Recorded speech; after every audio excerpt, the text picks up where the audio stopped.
Tactical Web is back. What is going on out there? Well, almost game time. It's Thursday night, so we're all getting prepped for the game. Big injury news for Alabama, though.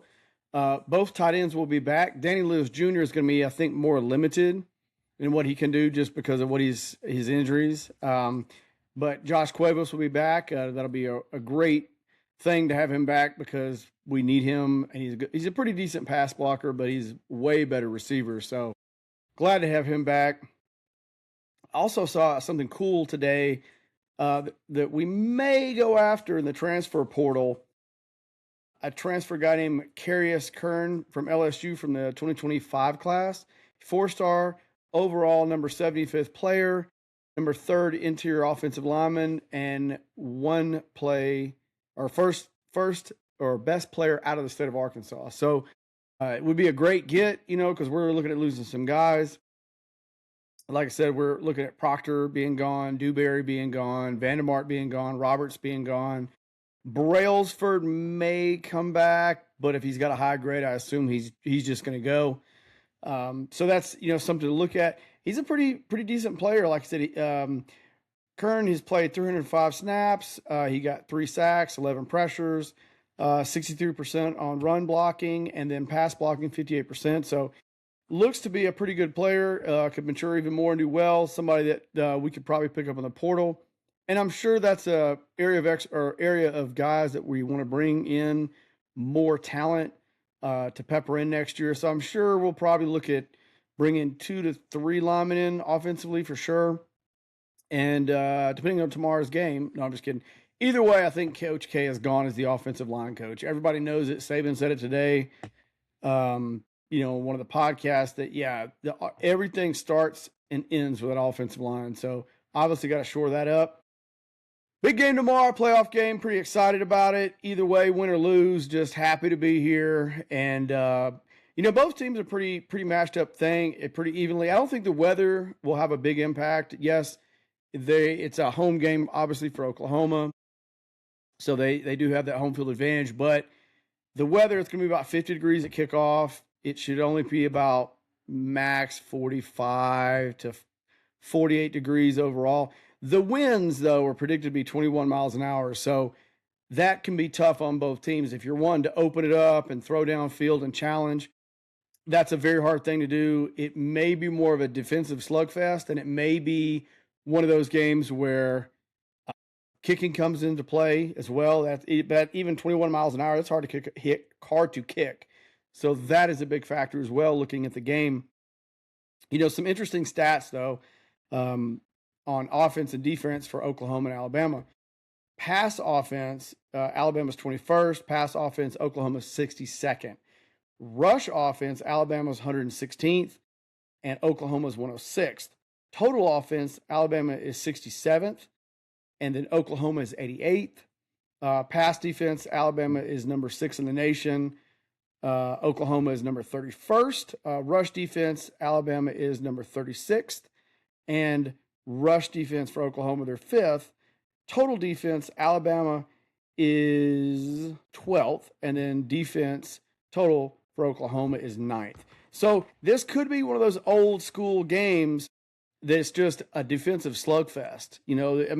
It's reminiscent of the days back in the early 2000s, late 90s, where you didn't have high-scoring games, and, one fumble could make the difference. Last time, obviously, there was fumbles on our end, 3, that made all the difference. We don't lose one of those fumbles, we win the game.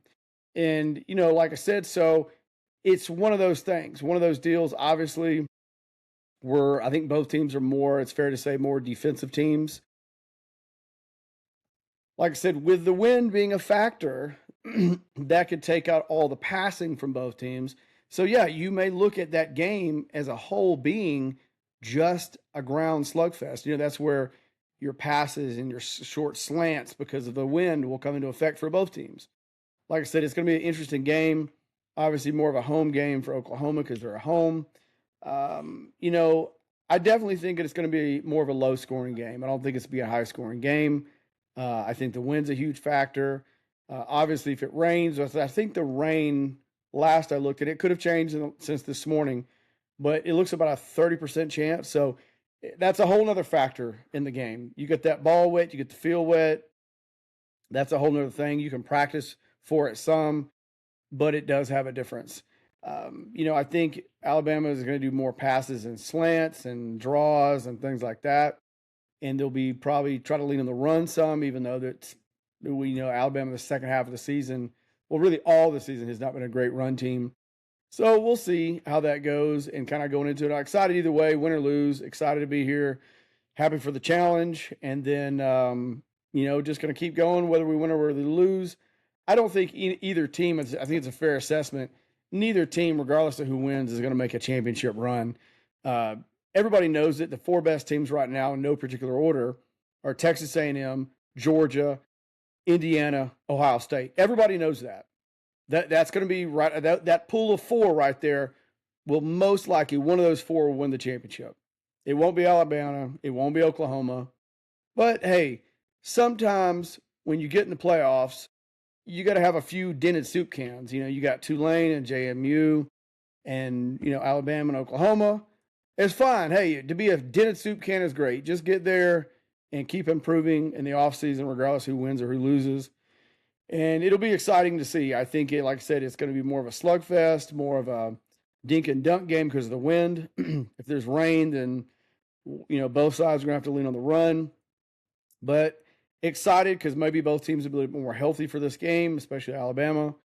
So, just have to see how it pans out. See, hopefully we can clear up the fumble stuff and turning the ball over and all that, and like I said, John Mateer, he's been hurt too ever since September with his thumb injury. He struggled as well. So a lot of injuries, a lot of SEC teams by this point in the year are busted, banged up, but it will be a fun one to watch. And, even ESPN says at this point, it's a coin flip, basically, when you look at it right now overall. So it'll be fun to watch. I'm excited about it. And it'll probably just be one of those old school slugfest games coming down to it. So it'll be pretty cool to kind of see how it pans out. I saw some other interesting news today where Muschamp's coming back to Texas. I guess they're firing their defensive coordinator and he'll be coming back. One thing I will say about, and I'd like to do another video on this later. One thing about Muschamp is, and I've always, a friend of mine, Brandon, said this years ago, and he made a great point. And he said, the reason people think Muschamp is a good defensive coordinator is everywhere he went, he followed Gene Chizik. Everywhere.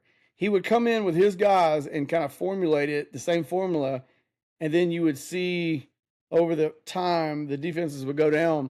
Like I said, I've always said I think Gene Chizik was the most underrated defensive coordinator in the SEC. He had some great teams when he was a defensive coordinator. But it will be interesting to see old Muschamp back in the SEC again. Kind of missed that guy. I was actually thinking about him about a month ago. Like, man, I wonder what he's up to. And it's always fun to see him get fired up and be on the sidelines. And definitely think he'll be a shot in the arm for Texas. And it'll be fun to watch him get back on the field and coach again at the University of Texas. So that's pretty cool. Anyway, that's all I got for today. Tide Talk with Webb is out. And we'll do another one after the game.